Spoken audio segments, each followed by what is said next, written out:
It's not a daily newspaper, ये दैनिक अखबार नहीं है।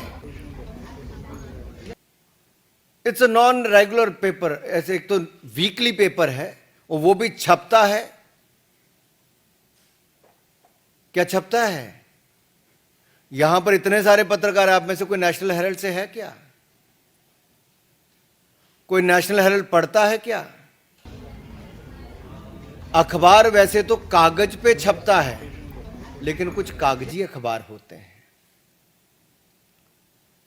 जो छपते भी नहीं, बिकते भी नहीं, बंटते भी नहीं, दिखते भी नहीं और पढ़े भी नहीं जाते। ये उनमें से एक है। और जो कांग्रेस के राज्यों के मुख्यमंत्री इसके लिए चंदा देते हैं, चंदा मीन्स विज्ञापन देते हैं, चंदा नहीं विज्ञापन, वो विज्ञापन किस आधार पर देते हैं? दैनिक अखबार जिनके बहुत सारे अलग अलग जिलों के संस्करण निकलते हैं, उनको चवन्नी मिलती है और नेशनल हेराल्ड को चांदी के सिक्के मिलते हैं। और मेरे अपने राज्य हिमाचल प्रदेश में बड़े बड़े दैनिक समाचार पत्रों को जो नहीं मिलता, यानी कि उनको चवन्नी मिलती है और नेशनल हेराल्ड को चांदी के सिक्के मिलते हैं। और वहीं पर प्रदेश के मुख्यमंत्री जिन्होंने बड़े बड़े वायदे किए थे, या कांग्रेस पार्टी ने, वो 10 गारंटियां आज तक पूरी नहीं हुई।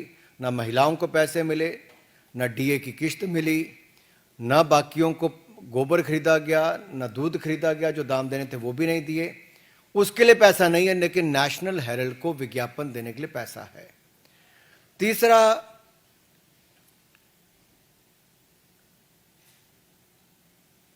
ये जो आंकड़े सामने आए, इसके बाद कांग्रेस पार्टी ने कहा नहीं नहीं, कुछ तो खरीद फरोख्त हुई नहीं।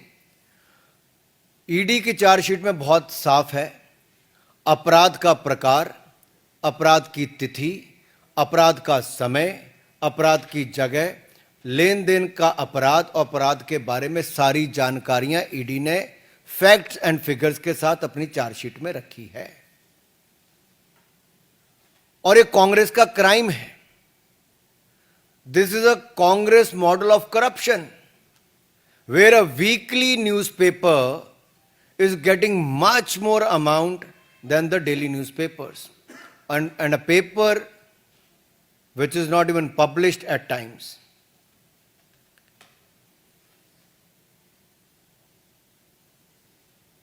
ये एटीएम बनकर रह गया कांग्रेस पार्टी के लिए।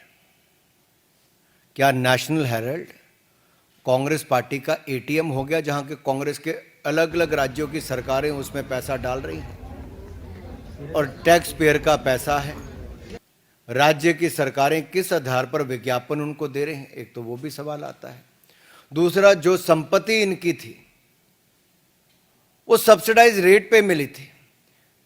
मुंबई की हो, दिल्ली की बहादुर शाह जफर मार्ग की हो, लखनऊ की हो, इन सारी और देश भर के अन्य संस्थानों में, अन्य जगह पर जो भी इनको प्रॉपर्टीज दी गई, वो करोड़ों अरबों रुपए की प्रॉपर्टीज हैं। वो अखबार चलाने के लिए दी गई थी, सब्सिडाइज रेट पे दी गई थी। क्या उनसे किराया लेने का काम किया जा रहा है?